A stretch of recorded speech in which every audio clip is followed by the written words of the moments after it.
Hello नाजरीन, आज मैं आपके लिए एक नया शो लेकर आ रहा हूं जिसमें हम पाकिस्तान बल्कि बर सगीर के नामवर शायर फैज़ अहमद फैज़ के हालात ज़िंदगी, उनकी शायरी से मुतालिक गुफ्तगू और उनकी सियासी ज़िंदगी से मुतालिक गुफ्तगू करेंगे।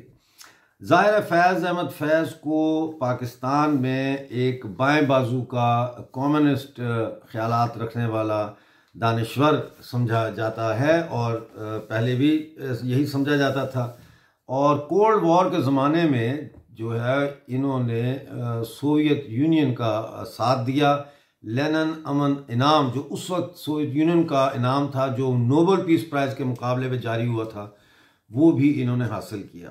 तो आज के शो में मैं सबसे पहले मोटा मोटा जो है वो फैज़ साहब का जो एक तारुफ है वो आपके सामने पेश करता हूँ। क्रोनोलॉजिकल ऑर्डर में ये तारुफ मैं पेश करूँगा ताकि आपको एक आइडिया हो जाए उनका, और उसके बाद जो है वो फिर हम इसके ऊपर फैज़ साहब के जो मुख्तलिफ पहलू हैं उनकी ज़िंदगी के, उनके ऊपर जैसे बचपन है, पैदाइश, बचपन, तालीम वगैरह है और चीज़ें हैं, इनके ऊपर फिर हम आपके साथ डिस्कस करेंगे इन चीज़ों को। तो सबसे पहले मैं आपको बताता चलूं कि फैज़ अहमद फैज़ की पैदाइश सियालकोट में हुई थी 12 फरवरी 1911। 1911 का साल इसलिए भी बड़ा इम्पोर्टेंट है कि 1911 में चाइना में बादशाहत के ख़िलाफ़ पहला डेमोक्रेटिक रेवोल्यूशन आया था, जिसके नतीजे में सन याटसन की हुकूमत बनी थी। वो प्रेसिडेंट बने थे सन याटसन। तो ये 1911 में जो है 12 फरवरी को पैदा हुए। वालिद इनके जो थे उनका नाम था खान बहादुर सुल्तान मोहम्मद खान। ज़ाहिर है खान बहादुर उनका टाइटल था जो अंग्रेज़ों ने उनको दिया था। ये बैरिस्टर थे और ये मुशीर भी रहे हैं अमीर अब्दुल रहमान खान जो वाली अफ़गानिस्तान थे, उनके एडवाइज़र भी रहे, और फिर अफ़गानिस्तान की तरफ से ये लंदन में अफ़गानिस्तान के सफ़ीर भी रहे। इब्तदाई तालीम जो है वो फैज़ अहमद फैज़ की मजहबी थी, और मस्जिद में जो मौलवी थे सियालकोट में मोहम्मद इब्राहिम मीर सियालकोटी, उनसे इन्होंने इब्तदाई मजहबी तालीम हासिल की।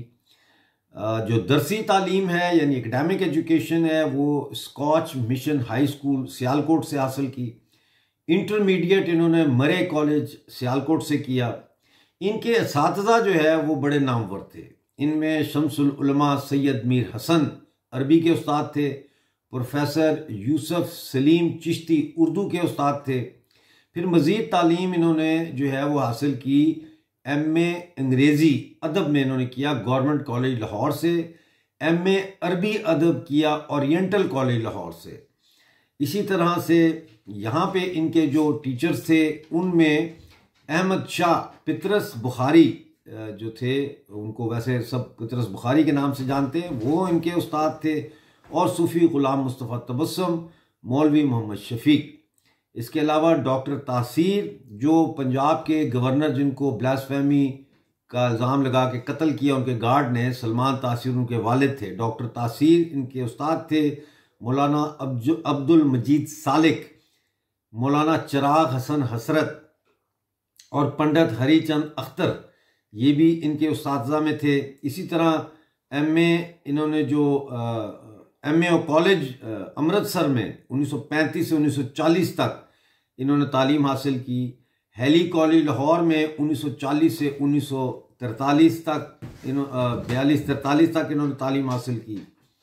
अच्छा, आप यानी फैज़ साहब रुकन और बानी थे और रुकन और सेक्रेटरी थे अंजुमन तरक्की पसंद मुसन्निफ़ीन, जिसको प्रोग्रेसिव राइटर एसोसिएशन भी कहा जाता है, हिंद की, 1946 में। अदब लतीफ़ बड़ा मशहूर मैगज़ीन निकलता था, उसके आप एडिटर रहे 1938 से लेके 1942 तक। पहला इनका जो मजमुआ कलाम है वो नक्श फरियादी, वो 1941 में शाया हुआ। फिर इन्होंने फ़ौज में मुलाजमत की 1942 से लेके दिसंबर 1946 तक। इस पर हम आगे चल के बात करेंगे कि एक कम्युनिस्ट जो है वो कैसे ब्रिटिश आर्मी में भर्ती हो गया। आपका ओहदा जो है वो लेफ्टिनेंट कर्नल था और फौजी एजाज भी आपको मिला MEB यानी मेंबर ऑफ ब्रिटिश एम्पायर 1943 में दौरान सर्विस।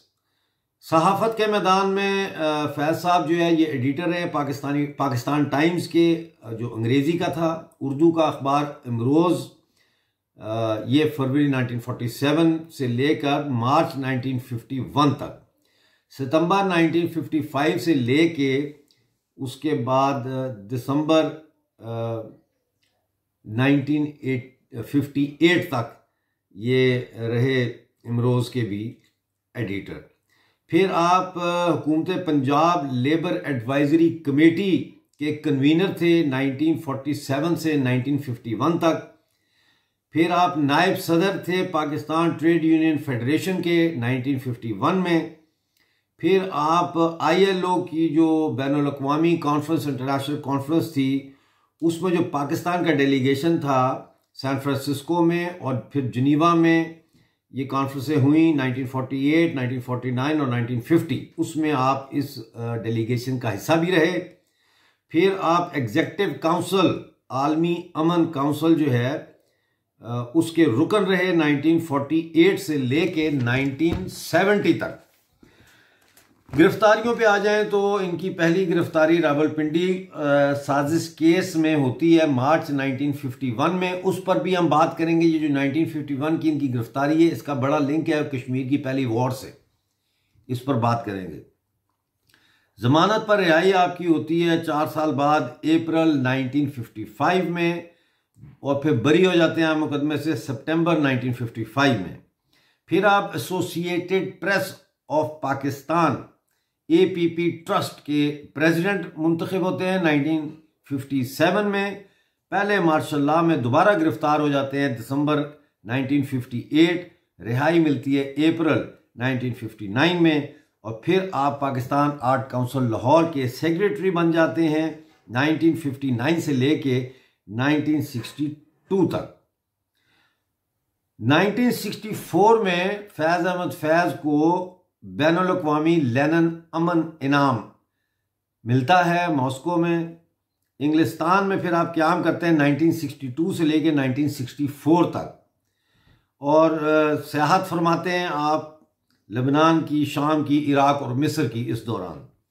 फिर आप पाकिस्तान अप्रैल 1964 में आते हैं और प्रिंसिपल बन जाते हैं हारून कॉलेज कराची के। फिर आप हाजी अब्दुल्ला हारून ट्रस्ट के वाइस प्रेसिडेंट बनते हैं और पाकिस्तान आर्ट काउंसिल कराची के भी वाइस प्रेसिडेंट बन जाते हैं 1964 से 1972 तक। सदर Pakistan national council of the arts के आप फिर सदर पाकिस्तान के एडवाइज़र बन जाते हैं। उस वक्त भुट्टो साहब सदर थे, ये 1970s की बात है। और फिर आप अमूर सकाफ़त वजारत तालीम हुकूमत पाकिस्तान जो है इसके मुलाजम हो जाते हैं 1972 से लेके 1977 तक, जब मार्शल लॉ लगता है ज़ियाउल हक का पाकिस्तान में। उस वक्त तक आप अफ्रो एशियाई राइटर्स एसोसिएशन जो है, लिटरेरी एसोसिएशन के आप रुकन थे 1958 में। अफ्रो एशियाई जो अदबी लोटस इनाम था, प्राइज, लोटस प्राइज, वो आपको 1976 में मिला। आप जो सहमाही यानी एवरी 3 मंथ्स जो मैगजीन छपता है उसको सहमाही कहते हैं, लोटस, उसके आप चीफ एडिटर रहे बैरूत में 1978 से 1982 तक। ये आपका एग्जाइल का ज़माना था जब मुल्क में मार्शल लॉ लगा हुआ था।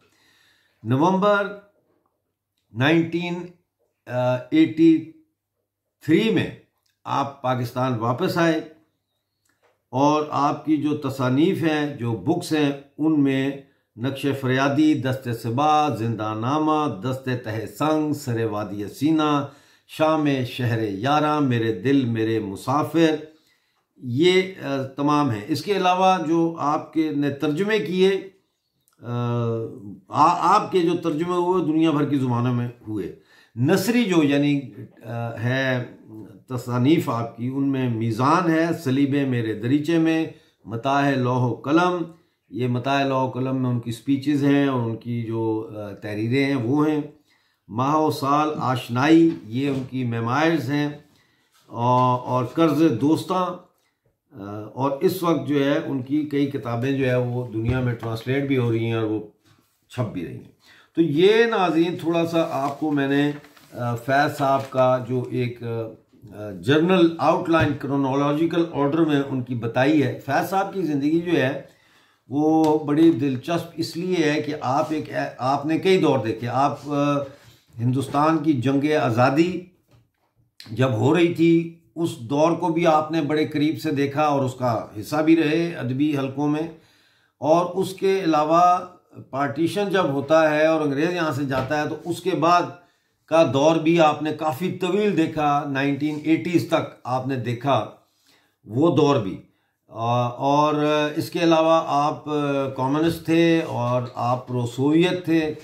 तो वो कोल्ड वॉर के दरमियान कैसे एक बैलेंसिंग एक्ट जो है चाइना और रूस का जो पाकिस्तान में बैलेंसिंग एक्ट था उसमें भी एक इनका बड़ा अहम किरदार था। फिर पाकिस्तान में कल्चर, जब भुट्टो साहब की गवर्नमेंट आई और ये कल्चरल बने एडवाइज़र भुट्टो साहब के, तो इन्होंने बहुत जो है काम किया कल्चर इकट्ठा करने के लिए। आर्ट काउंसिलें बनवाई और वहाँ पे म्यूज़ियम्स वगैरह छोटे छोटे बनवाए।